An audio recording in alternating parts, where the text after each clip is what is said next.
Sacramental Life in the Heart of the Most Holy Virgin. April 16, 1927, Volume 21.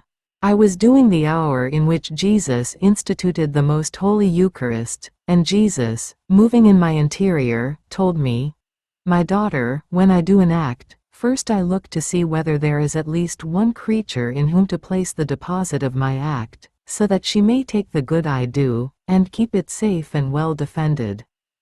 Now, when I instituted the Most Holy Sacrament, I looked for this creature, and my Queen Mamma offered herself to receive this act of mine and the deposit of this great gift, saying to me, "My son, just as I offered you my womb and my whole being in your conception, to keep you safe and defended, I now offer you my maternal heart in order to receive this great deposit, and I line up, around your sacramental life, my affections, my heartbeats, my love, my thoughts, all of myself, to keep you defended, surrounded by cortege, loved, protected. I myself take on the commitment to repay you for the great gift you are giving. Trust your Mama, and I will take care of the defense of your sacramental life, and since you yourself have constituted me Queen of all creation, I have the right to line up around you all the light of the sun as homage and adoration, the stars, the heavens, the sea, all the inhabitants of the eyrie, place everything around you, to give you love and glory. Now, ensuring a place for myself in which to put this great deposit of my sacramental life, and trusting my Mama, who had given me all the proofs of her faithfulness, I instituted the Most Holy Sacrament. She was the only worthy creature who could keep, defend and protect my act. See, then, when creatures receive me, I descend into them together with the acts of my inseparable Mama, and only because of this can I perpetuate my sacramental life. Therefore, whenever I want to do a great work worthy of me, it is necessary that I first choose one creature first, in order to have a place in which to put my gift, second, to be repaid for it. They do the same also in the natural order. If a farmer wants to sow a seed, he does not throw it in the middle of the street, but he goes in search of a little field. First he works it, he forms the furrow, and then he sows the seed in it, and to keep it safe, he covers it with earth, anxiously waiting for the harvest in order to be repaid for his work, and for the seed that he entrusted to the earth. Someone else wants to form a beautiful object. First he prepares the raw materials, the place in which to put it, and then he forms it. So I have done for you. I chose you, I prepared you, and then I entrusted to you the great gift of the manifestations of my will. And just as I entrusted the destiny of my sacramental life to my beloved Mother, in the same way I wanted to trust you, entrusting to you the destiny of the kingdom of my will. Then, I continued to think about all that my beloved Good had done and suffered during the course of his life, and he added, "My daughter, my life down here was extremely short, and I spent most of it hidden. But even though it was so very short, since my humanity was animated by a divine will, how many goods did I not do? The whole Church takes from my life, drinking her fill at the fount of my doctrine. Each word of mine is a fountain placed at the mouth of each Christian. Each one of my examples is more than sun that illuminates, warms, fecundates, and makes the greatest sanctities mature.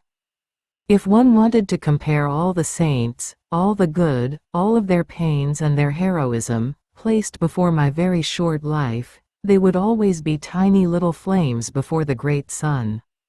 And since the divine will reigned in me, all the pains, the humiliations, confusions, contrasts, accusations that the enemies gave me during the course of my life and of my passion, everything served to their own humiliation and to their own greater confusion. In fact, since a divine will was in me, it happened with me as with the sun, when the clouds, extending through the lower air, seem to want to give affront to the sun by obscuring the surface of the earth, covering momentarily the vividness of the solar light. But the sun laughs at the clouds, because they cannot have perennial life in the earth. Their life is fleeting. A small wind is enough to make them dissolve, while the sun is always triumphant in its fullness of light that dominates and fills the whole earth. The same happened with me. Everything that my enemies did to me, and even my very death, were like many clouds that covered my humanity. But the sun of my divinity they could not touch. And as soon as the wind of the power of my divine will moved, the clouds dissolved and, more than sun, I rose again, glorious and triumphant, leaving the enemies more humiliated than before. My daughter, in the soul in whom my will reigns with all its fullness, minutes of life are centuries and centuries of fullness of all goods, while wherever it does not reign, centuries of life are only minutes of goods that they contain. And if the soul in whom my will reigns should suffer humiliations, contrasts and pains, these are like clouds that the wind of the divine fiat unloads over those who, to their own humiliation, have dared to touch the bearer of my eternal volition.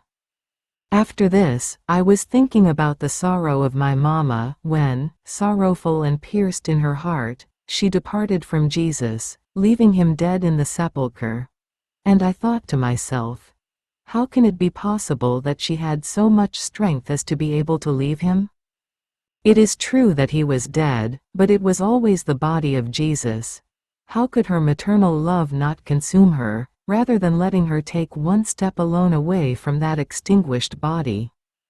Yet, she left him. What heroism, what strength! But while I was thinking of this, my sweet Jesus moved in my interior and told me, "My daughter, do you want to know how my mamma had the strength to leave me? All the secret of her strength was in my will reigning in her. She lived of a will that was divine, not human, and therefore she contained the immeasurable strength. Even more, you must know that when my pierced mamma left me in the sepulchre, my will kept her immersed within two immense seasons of sorrow, and another, more extensive, of joys and beatitudes. And while that of sorrow gave her all the martyrdoms, that of joy gave her all the contentments. Her beautiful soul followed me into limbo, and was present at the feast that all the patriarchs, the prophets, her father, her mother and our dear Saint Joseph made for me. With my presence, limbo became paradise, and I could not do without letting she who had been inseparable from me in my pains, be present at this first feast of the creatures. And her joy was so great, that she had the strength to depart from my body, withdrawing and waiting for the fulfillment of my resurrection as the fulfillment of redemption. Joy sustained her in sorrow, and sorrow sustained her in joy. To one who possesses my will, neither strength, nor power, nor joy can be lacking, rather, she has everything at her disposal. Do you not experience this within yourself when you are without me and you feel consumed? The light of the divine fiat forms its sea, it makes you happy, and it gives you life.